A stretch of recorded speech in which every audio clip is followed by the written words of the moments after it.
إزاي تتعالج من التعلق؟ وإزاي تبني نفسك قبل أي علاقة؟ بص، لو وصلت للمرحلة اللي بدأت تسأل فيها نفسك هو أنا متعلق ولا بحب؟ فأنت كده بدأت أول خطوة في العلاج. الوعي. الوعي هو اللحظة اللي تقف فيها وتقول أنا مش مرتاح ومش عايز أعيش كده تاني. بس خلينا نكون صريحين، التحرر من التعلق مش بيحصل في يوم وليلة، لأن التعلق مش مجرد مشاعر، ده عادة نفسية واتكونت جواك على مدار السنين. كل مرة احتجت حب أو اهتمام ولقيته مؤقت، عقلك الباطن حفظ المعادلة دي: أنا محتاج حد عشان أحس بالأمان. وده اللي لازم نكسره واحدة واحدة. أول حاجة لازم تعملها هي إنك تواجه الوحدة، مش تهرب منها. الناس اللي بتخاف تبقى لوحدها هي أكتر ناس بتقع في التعلق، لأنهم بيدوروا على أي وجود يملى الفراغ اللي جواهم.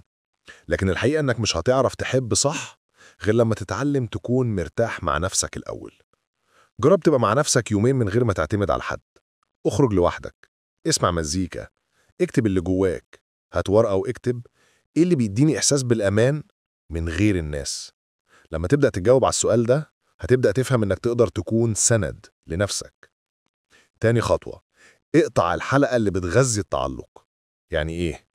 يعني لو كل شوية بتبص على آخر ظهور أو بتراجع الرسائل القديمة أو بتفتش في ذكرياتك، انت كده مش بتتعالج، انت بتعيد نفس الوجع. الذكريات دي زي جرح، كل لما تلمسه ما يخفش. سيبها تقفل لوحدها، مش عشان تنسى، لكن عشان توقف النزيف النفسي اللي جواك. الخطوة التالتة، اعرف قيمتك. اسأل نفسك، هل أنا بستحق حب يوجعني ولا حب يطمني؟ لأن اللي بيخلينا نرضى بالقليل هو إننا مش شايفين نفسنا كفاية.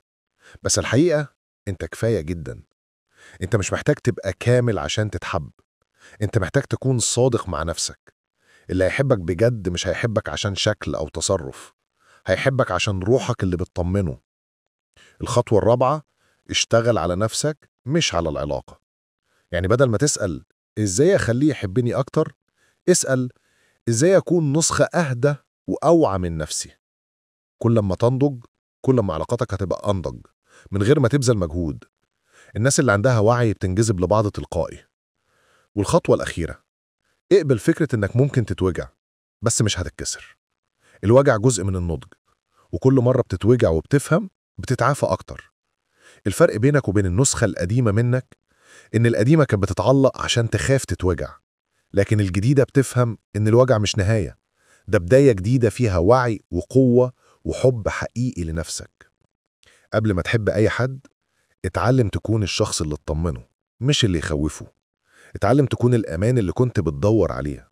وساعتها لما الحب يجي هتعرف تحتفظ بيه من غير خوف، وهتبقى العلاقة مش اعتماد لكن مشاركة.